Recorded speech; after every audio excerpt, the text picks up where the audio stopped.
Že vážení občania a ľudia na Slovensku, tu Julo Kováč alebo Modrý zaječik pred 2 týždňami ma prepustili z Leopoldovskej väznice, kde som si odsedel 4,5 mesiaca, presne 140 dní som bol.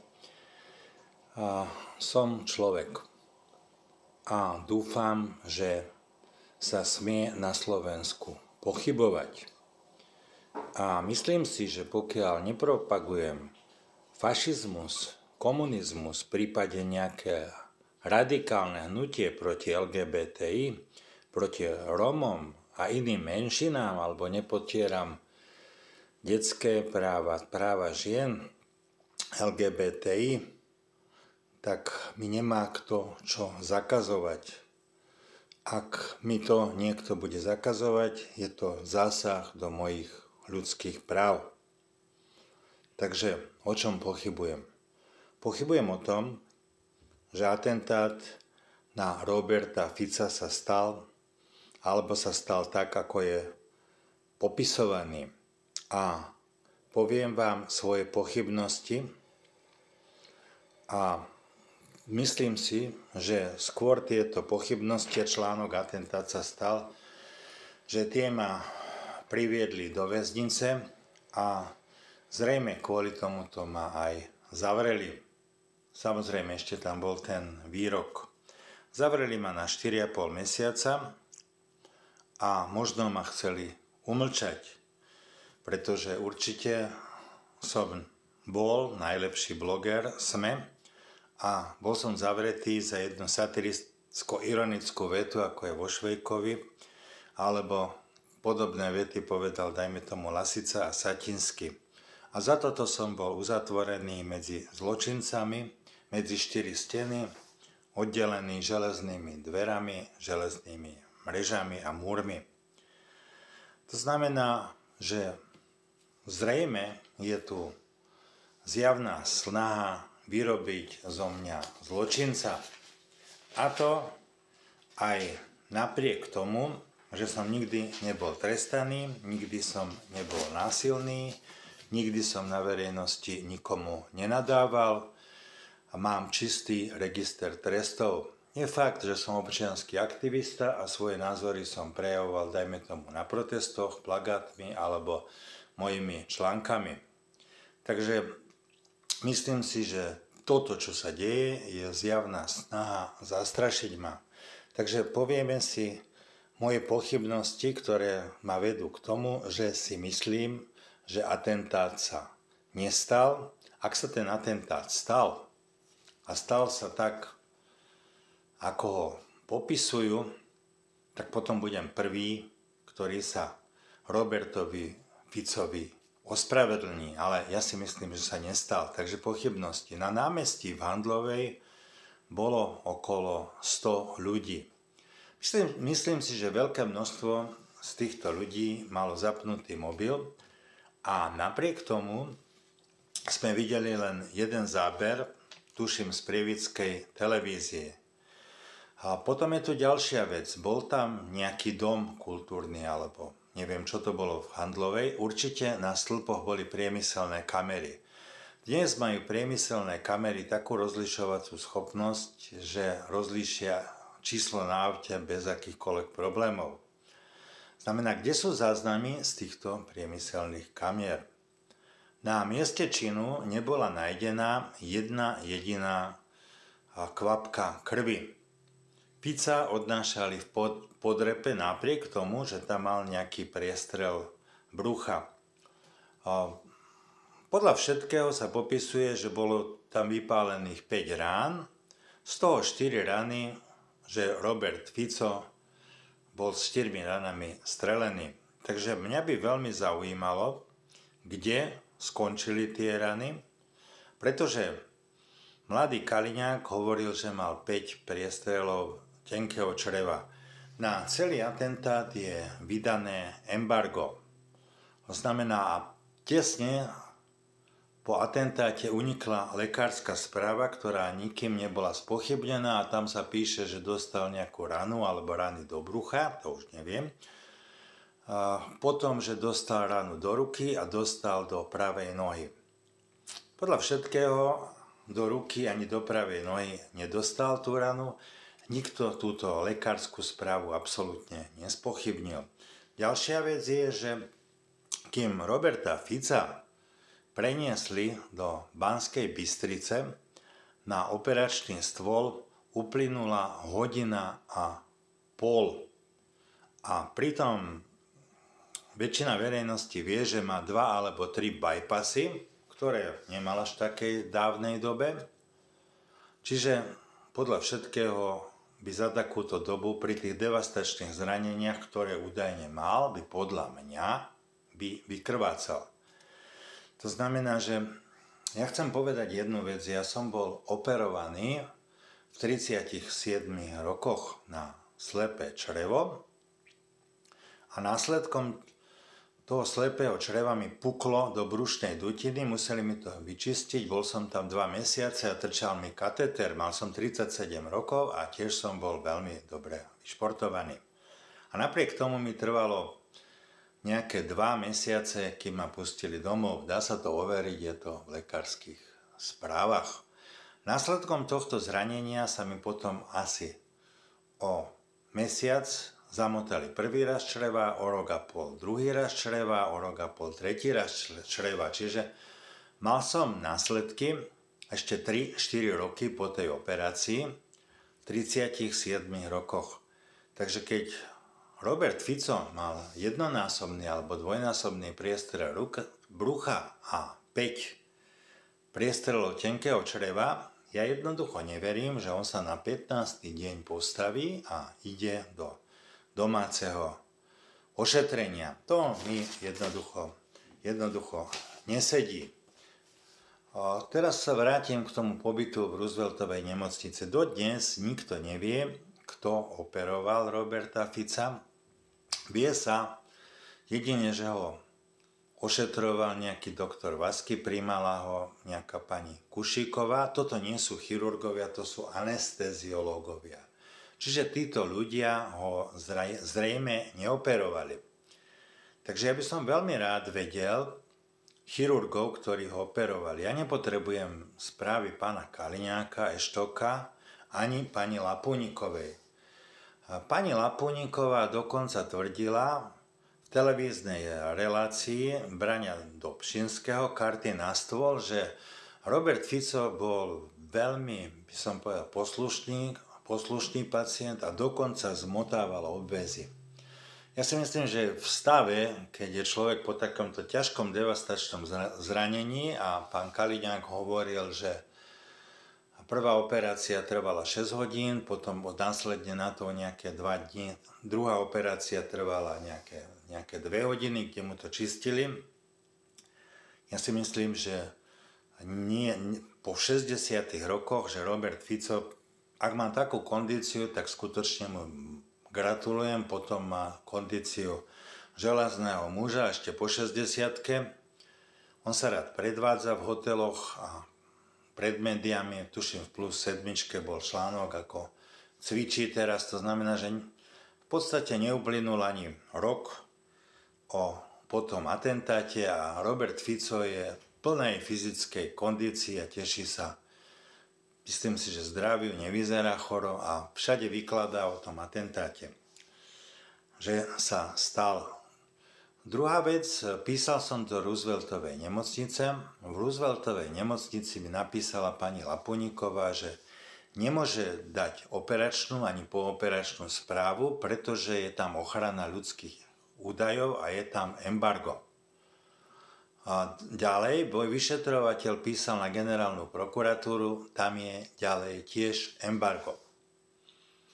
Znamená, že celé je to také zvláštne a veľmi budem zvedavý na vyhodnotenie toho atentátu, pretože teraz sa to sleduje, teraz sa to študuje a neviem prečo bol teda Cintula prehlásený za teroristu. A zaujímavé je, že keď je Cintura terorista a vy ani neviete, že je terorista a poviete niečo, že dobre urobil, tak v tom momente sa stávate aj vy teroristom. To znamená, že nemôžete niečo povedať na Cintulu takom, že dobre urobil.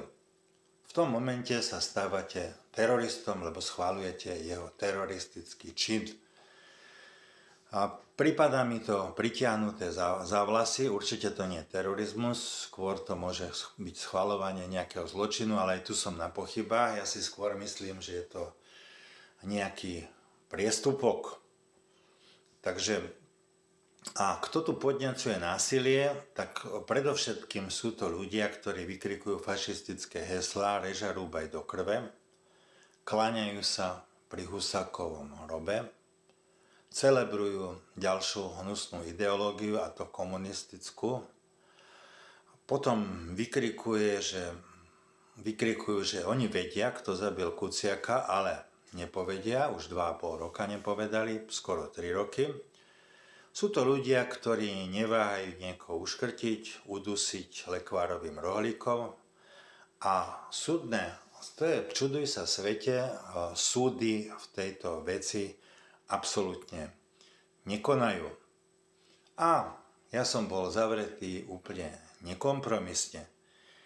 A mne sa za tie mesiace, čo som tam sedel, veľmi poškodilo zdravie, pretože mám hypertenziu, mám tie črevá, boleli ma obličky a nemal som predpísané dobré lieky. To sa stalo až v decembri, keď som im vlastne skolaboval. To znamená, že som odpadol, prvý raz ma nechceli preniesť do nemocnice, druhý raz ma preniesli do nemocnice v Trnavi, tam pani doktorka povedala, že mám zle stanovenú diagnózu. Čiže hoci kedy som mal tlak cez 200, zlé stavy, samozrejme bolo to aj psychického, aj fyzického rázu. Takže všetko predražené, v tej väznici som schudol dokonca 25 kg. Spoznal som tam veľa ľudí, bolo to tam veľa ľudí, ktorí tam žili z toho, že distribuovali drogy, boli tam takí kuchári, ktorí varili na slobode pervitín, potom ho predávali. Boli tam ľudia, ktorí sa živili tým, že predávajú marišu. Potom tam boli ľudia, ktorí sa vyhrážali. Samozrejme, že tam boli aj vrahovia, ale tí už boli vo výkone trestu a boli oddelenie. Ako určite mi to na zdravie nepridalo a myslím si, že tu je zjavná snaha zastrašiť ľudí tým, že poviete niečo na nášho premiéra. Poviem o pani Kočiškovej z Košíc, ktorá je vyšetrovaná a už tam prebehlo uzavretie spisu. Aj u mňa prebehlo uzavretie spisu a zasa to otvorilo, ale už som stíhaný vo väzbe, ale na slobode. A pani Kočišková povedala dňa 15.5. karma je zdarma a teda napísala a kto seje vietor, žne búrku. Tak sa pýtala pána vyšetrovateľa a vyšetrovateľky potom, že prečo je teda stíhaná. Oni povedali, že karma je zdarma a kto seje vietor a žne búrku, čo sa bežne používa, že to nie je trestný čin, ale je trestný čin preto, lebo to napísala 15.5. v roku 2000, deň atentátu v roku 2024. Takže už ju skoro rok prenasledujú, má právnika. Ja neviem, koľko takýchto ľudí je ešte prenasledovaných za tieto veci. Takže určite sa mi to nepáči. Teraz sa vrátim k tomu aktérovi Cintulovi. Ja osobne si nemyslím, že Cintula je nejaký terorista a dokonca si nemyslím, že pán Cintula bol zradikalizovaný progresívnym Slovenskom, pretože on není v strane Progresívne Slovensko. Cintula má oveľa bližšie ku Kotlebovi, slovenským brancom a Zväzu slovenských spisovateľov. To znamená, že tam je o mnoho bližšie. Je to nejaký spisovateľ, je vedený v Ústave pamäti národa a v podstate není ani členom nejakej radikálnej skupiny. Teraz s prekvapením čítam, že ho radikalizovali demokrati, pretože nejaký demokrat stál vedľa neho. Uh, neviem, čo k tomu viedlo Cintulu. V každom prípade som zvedavý na ten súdny proces, lebo ja si myslím, že ak Cintula zranil Fica a vážne mu poškodil zdravie, že to asi nebude také kritické, keď hneď na ten 15. deň vstal a išiel do domáceho ošetrenia. O nejaké 2 mesiace už bol v plnej forme, bol na dovolenke v Chorvátsku, teraz lieta, ja neviem, bol vo Vietname, bol v Rusku, bol v Amerike, bol u pápeža. Chodí ten človek bez nejakých problémov, nezbadal som, že by mal nejakú barlu alebo mal by nejaké zdravotné potiaže, takže ja si myslím, že ten rozsah zranení, ak vôbec bol, že nebol taký vážny, ako sa popisuje. A som zvedavý na ten súd, pretože ja si myslím, že na tom súde by mal byť predložená určite tá lekárska správa, mal by tam byť rozsah zranení a dokonca si myslím, že by to malo byť podložené nejakými vyšetreniami, možno CT-čkami, rentgenmi a ľuďmi, ktorí ho operovali. A dúfam, že na toto tiež nebude nejaké embargo a že sa o tom verejne bude hovoriť, že neurobí sa z toho nejaké tajomstvo, pretože tu idú na základe toho odsúdiť nejakého človeka, Cintula neviem koľko má, ja ho nepoznám, nič s tým nemám, má 71 rokov, to znamená, že prakticky mu hrozí doživotie alebo trest 25 rokov, čo je v jeho prípade skoro ako trest smrti, takisto ako v mojom prípade, ak by ma zavreli na 5 rokov. Myslím si, že už horko ťažko som prežil tie 4,5 mesiaca, určite by som tých 5 rokov neprežil a ani psychicky, zrejme ani určite nie fyzicky, pretože tá lekárska starostlivosť v tej väznici je zlá. Máte tam jednu lekárskú ordináciu, jednu zubárskú ordináciu na nejakých 1300 ľudí. Keď nemáte na väzenskom účte peniaze, tak ani nedostanete tie lieky, ktoré potrebujete, možno dostanete nejakú náhradu. A čo sa týka ostatných vecí, to znamená, že telefonovanie je tam zhruba 10-krát predražené. Máte tam 17 centov za minútu platiť, ale samozrejme môžete volať len na 10 čísel, pokiaľ teda nie ste v nejakej kolúznej väzbe. Čiže za 1 hodinu zaplatíte telefonovanie viac ako 10 eur, pričom na slobode si kúpite nejaký neobmedzený paušál za 35 eur. Čiže je to predražené a samozrejme predražené sú aj potraviny, keď si chcete niečo dokúpiť k tomu jedlu, ktoré je tam skutočne slabé. Hovorím, že som schudol 25 kg, tak idete tam do nejakých väzenských potravín, do ktorých nesmie ísť ani štátna obchodná inšpekcia, ani daňový úrad. Majú to zakázané a tam sú tie potraviny minimálne 2-krát predražené. Cukor tam stojí 2 eurá kilo. Banány tam stoja dokonca nejakých 5 eur kilo, čo som tam pozeral. A neviem, nejaké kávy, ktoré stoja normálne 2-3 eurá, tak tam stoja 5-6 eur. Proste všade je obrovská prírážka. Čiže zarába sa na tom, zarába sa na tých väzňoch. A čo sa týka toho môjho okolia, môžem povedať, na vychádzky som chodil s človekom, ktorý teleskopickou tyčou utlkol tam iného človeka. Ten bol 3 mesiace v kome, znásilnil tam sesternicu pred Častinskou bazilikou. Potom tam skutočne boli ľudia, ktorí drogovali, ktorí, ja neviem, rozpílili gauč, ale boli tam aj ľudia za úplne smiešné veci, ktoré sa volajú nebezpečné vyhrážanie. No, to nie je smiešná vec, to som sa zle vyjadril, ale ja neviem, bol tam taký dôchodca, ktorý poťahal epileptickú dceru za vlasík, pretože si chcel zobrať z jedla, ktoré dcera navarila mamke a v priebehu hodiny, ako si ľahol za televízor, pribehli policajti a sedel tam za toto pol roka.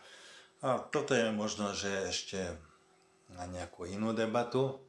Chcem vám povedať ďalšiu takú vec, že ako náhle ma teraz prepustili z väznice, mnohí ma poznáte, to znamená, že ocitol som sa bez nejakých peňažných prostriedkov, ale tak ako Černák povedal, že lepšie a lepšie s prepáčením hovno na slobode ako hovedzina v base, tak som rád, že som vonku, že ma nikto neobmedzuje.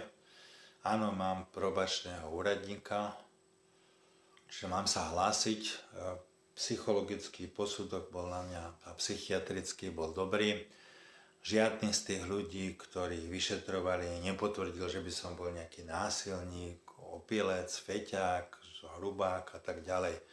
To určite nie. Z môjho hľadiska to odsúdenie bolo určite podľa mňa, z môjho hľadiska bolo určite nespravodlivé. Ďalšia vec, ľudia, ktorí ma poznáte, tak určite budete potrebovať finančnú pomoc. Bohužiaľ, teraz mám ešte zablokovaný môj osobný účet, takže zajtra si ho odblokujem, lebo len zajtra dostanem sa k môjmu účtu, pretože zajtra budem mať občiansky preukaz. A druhá vec, chodia o mne také správy po internete, určitá pani Jarmila. Ja som si myslel, že mi pomáha bezprostredne, potom som zistil, že pomáha mi kvôli tomu, že ona dúfala, že si ju asi vezmem, alebo že budem bývať s ňou a budem žiť s ňou, čo sa jej nesplnilo. Teraz je tá pani hrozne hysterická a čaká vďaku. Bohužiaľ aj peniaze, ktoré sa dostali na účet a ktoré slúbila, že mi potom pošle, tak ich určite nepošle.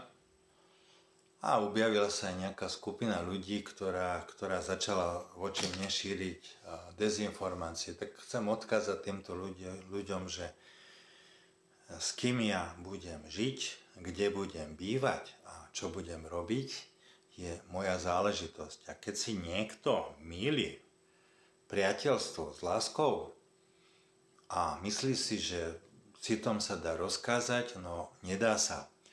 Dokonca som dostal aj taký odkaz od tej pani, že začala vytelefonovať prokurátorovi, vyšetrovateľovi. Dostávam od nej odkazy také, že kto ťa z Leopoldova dostal, tak ťa aj dostane do Leopoldova.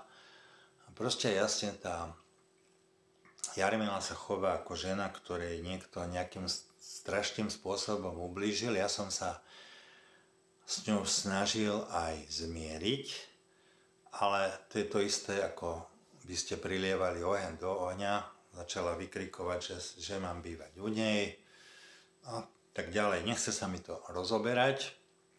Ja proti pani Jarmile nič nemám, ale byť s ňou a žiť s ňou jednoducho nebudem. Nikde som to neslúbil. Nevymenili sme si ani obrúčky. Ja som si myslel, že pani Jarmila je kamarátka alebo priateľka. No, zdá sa, že nie je. Nebudem na ňu ani útočiť, aj keď chcem povedať, že zverejňuje moje meno, moje bydlisko, moje dátumy, moje telefónne číslo, takisto zverejňuje bydliska a meno mojej priateľky. Chcel by som jej odkázať, aby to nerobila. Je to trestné. My na ňu nebudeme podávať trestné oznámenie, aj keď som presvedčený, že ona už podala na mňa niekoľko trestných oznámení, či na políciu, či na prokuratúru. Ja to robiť nebudem. A dúfam, že sa tá žena dostane do rovnováhy a dúfam, že si nájde tiež nejakého priateľa alebo partnera, ktorý ju bude mať rád. Aj keď si myslím, že má príliš vlastnícke sklony. Takže asi toľkoto. Pánovi Ficovi by som rád odkázal zase jednu vec. Pán Fico, starajte sa o to, aby tu boli lacné potraviny. Útočíte na ľudí LGBT, útočíte na progresívcov, útočíte na liberálov. Čo sa týka LGBT, čo sa týka homosexuálov, ja si myslím, že jedného z tých homosexuálov, ktorý sa utajuje, máme priamo na ústavnej funkcii. Všetci zrejme veľmi dobre viete, kto to je a zrejme s vysokou pravdepodobnosťou je to homosexuál. Ja homosexuálom nič nezazlievam, Dokonca si myslím, že normálni zdraví homosexuáli sú normálni ľudia, takisto ako lesbičky sú normálni ľudia. Viem, že jeden pán, ktorý robí na nadácii pre Zastavme korupciu, už 17 rokov žije so svojím partnerom a majú sa radi. Asi poviem, prečo nie, o čo sú oni horší.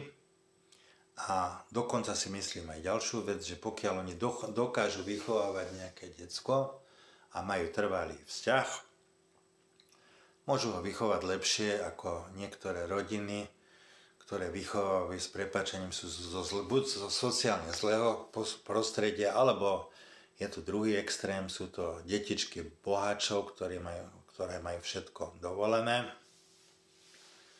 Myslím si, že aj dcéra pána Počiatka sa vyznamenala na ulici. Takže myslím si, že u tých homosexuálov ja nie som proti ním a myslím si, že je to normálny jav a mali by sme ich tolerovať. Bohužiaľ slovenská spoločnosť je taká, že týchto homosexuálov nechce tolerovať. Takisto ako netolerovala slovenská spoločnosť Židov pri holokauste, takisto ako sa tu bojuje nejakým spôsobom proti Rómom. Myslím si, že stávať politiku na tom, že sa bude nadávať na tých ostatných a zvalovať sa to na tých predošlých je zlé. Čo sa týka tých homosexuálov, keď je dedina, ktorá má 1000 ľudí, štatisticky je tam 5% homosexuálov a lesbičiek, to znamená, že ich tam minimálne alebo zhruba 50. To, že sa oni neukazujú na ulici a o sebe nehovoria, že sú homosexuáli a lesbičky, to je preto, lebo je tu zakorenená nejaká nenávisť voči nim a prípada to nezvyčajné. Ja nie som ani homosexuál, ani lesbička, ale považujem to za nenormálne, keď sa im to útočí.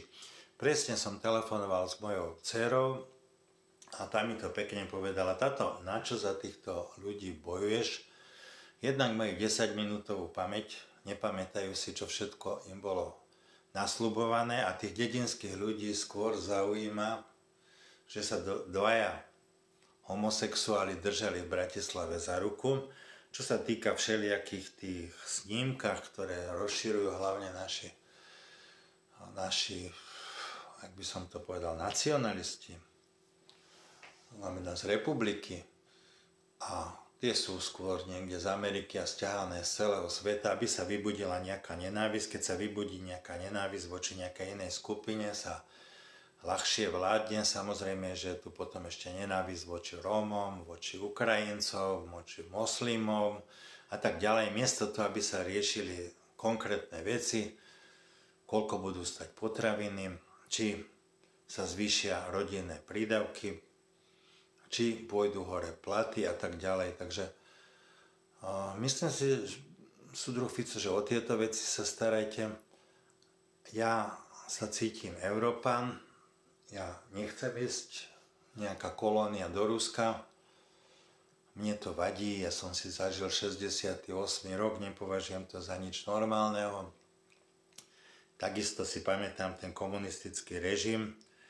Môžem povedať, že teraz sa máme lepšie, možno, že je drahšie nejaký nájom, možno, že sa ťažšie dostane človek k nejakému bytu.